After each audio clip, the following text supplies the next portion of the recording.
من در حال اسکی کردن بودم که به صورت اشتباهی وارد یک قسمتی شدم که کاملا زمین یخزده‌ای داشت و در حال سقوط کردن بودم که اسنوبورد من به صورت من برخورد کرد و به شدت به بینی و صورت من اصابت کرد. در همون لحظه من صدای پرپر زدن یا بال زدن شدیدی رو در گوش خودم احساس کردم و بعد ناگهان متوجه شدم که به صورت یک هولوگرامی من میتونم کوهستان روبرو رو ببینم. من دقیق متوجه نشدم که ناگهان برای من چه اتفاقی افتاده. در ذهن خودم انتظار یک دره رو داشتم، ولی مقابل خودم کوهستان رو میدیدم که میتونم همه جای کوهستان رو از درون ببینم. و مورد دیگه‌ای که برای من ایجاد شد، من دیدم همه خیابون در حال سوسو زدن هست. همه پیرامون من از انرژی و نوری که بود در حال درخشندگی بود.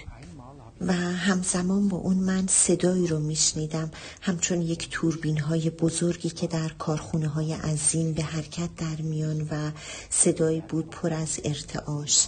و من تمام این شرایط با هم دیگر رو به هیچ وجه درک نمی کردم که این چه شرایط غیر منتظره‌ای هست که ناگهان ایجاد شده.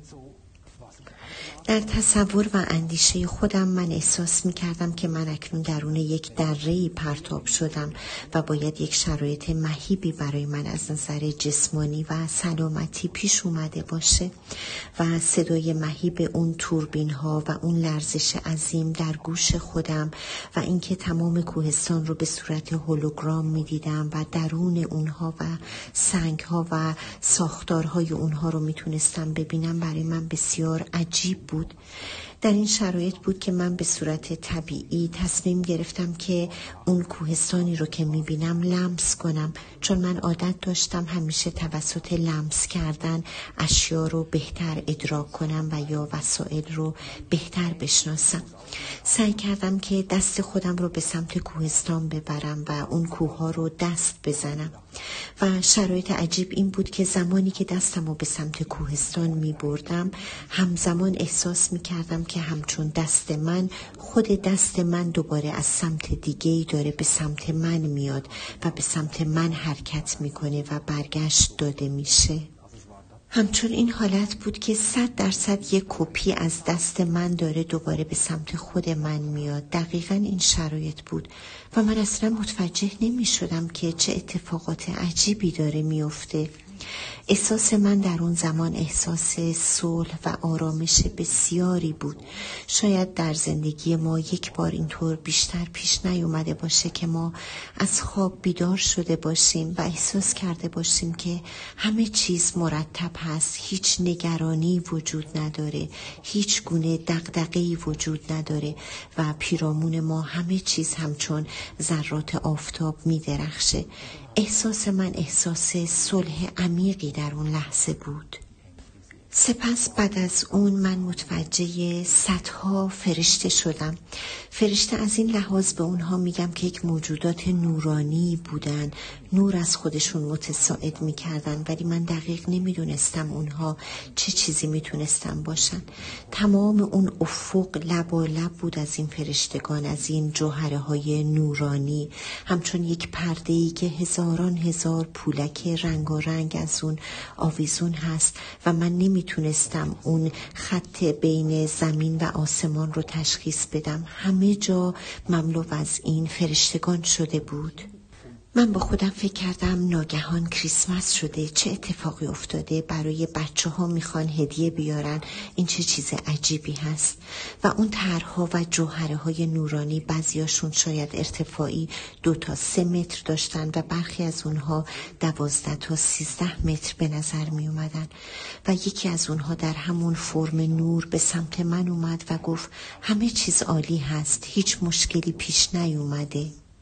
ارتباط برای من به این گونه بود که من صحنه ها رو تماشا می کردم و در آن واحد من هم می شنیدم و هم ادراک می کردم و برای من یک ارتباط کامل بود. همه چیز به صورت مطلق به نظر می رسید. اون حالتی که به من بیان می کرد نه، همه چیز عالی و مطلق هست. سپس من پرسیدم خب چه معنایی داره؟ اینها یعنی چی؟ و اون به من گفت تو میتونی الان پشت پرده رو نگاه کنی. من گفتم پرده؟ کدوم پرده منظورت هست؟ و اون دوباره به من گفت بله نگاه کن. سپس من بر روی زمین نگاه کردم و یک شرایط هولوگرام رو مجدداً می دیدم. چندین بعد بود. همزمان که من تمام خونه ها رو می تونستم ببینم، سقف ها رو می دیدم، ولی اون سقف ها مانعی برای من نبودن و من درون منازل رو کاملا می تونستم ببینم.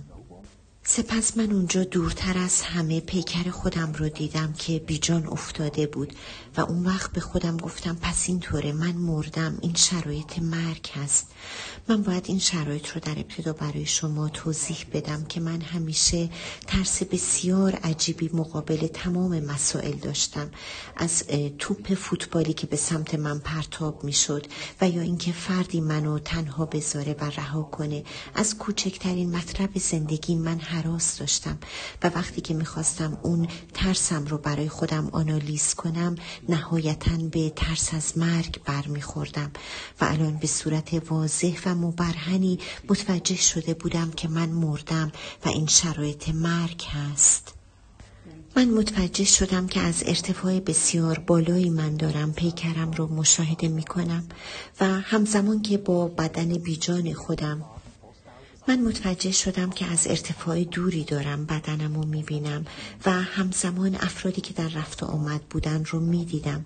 به جز این که برش بدن اونها رو من مشاهده میکردم، متوجه شدم که در درون همه اونها نوری وجود داره، در قسمت قفسه سینه اونها قرار میگرفت و اون سرچشمه این بود که انرژی از اونها به بیرون میومد. یک دامنه، یک طیفی حدود 0.5 متر تا 1.5 متر رو داشت.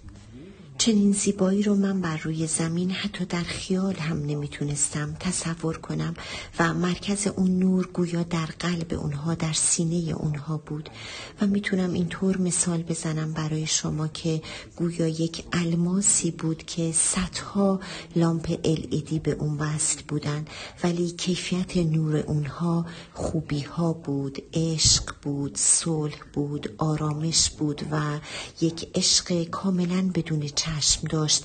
میدیدم که میتونه از اون مخزن متساعد بشه. و مطلب بسیار شگرف و عجیبی که من دیدم این بود که اطراف سر انسانها یک حالت ابرگونه‌ای بود. این منو دیوانه می‌کرد. اون چیزی که من می‌دیدم بسیار حیرت انگیز بود. من متوجه شدم که از افکار انسانها شرایط ابرگونه‌ای پیرامون اونها شکل می‌گیره، همچون یک جریان مه‌آلودی که تمام اطراف اونها رو در بر می‌گیره. هر آنچه که انسانها انجام میدن در این میدان انرژی وجود داره و حضور به هم میرسونه و سپس اونها به واسطه افکاری که ایجاد کردن و اطراف و حوزه انرژی خودشون رو مه‌آلود کردن، حالا باید دنبال واژگانی همچون خوشبختی، شادی و آرامش بگردند. تمام اون شرایط غبارآلود و انسانها با افکار خودشون پیرامونشون ایجاد میکنن. هر آنچه که فکر میکردن یک حالت ابر آلودی در پیرامون اونها ایجاد میکرد.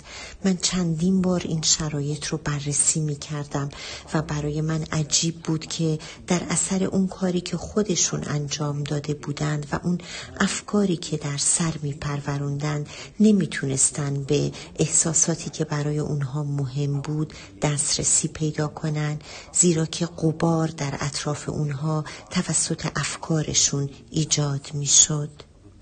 همچنین من در مرور زندگیم 2 شرایط رو با کودکانم دیدم که در اون شرایط من سعی کرده بودم به اونها در هر شرایطی هست ثابت کنم که من حق دارم.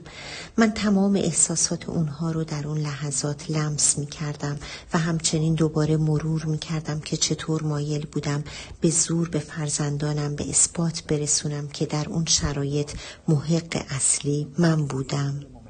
همچنین موقعیت‌هایی رو با اقوام خودم دیدم و در اون شرایط متوجه می شدم که با افکار خودم چقدر حوزه انرژی پیرامون خودم رو غبارآلود کرده بودم، در صورتی که با افکار و اعمال دیگه‌ای می تونستم به تمام زیبایی‌های اون حوزه انرژی دسترسی پیدا کنم.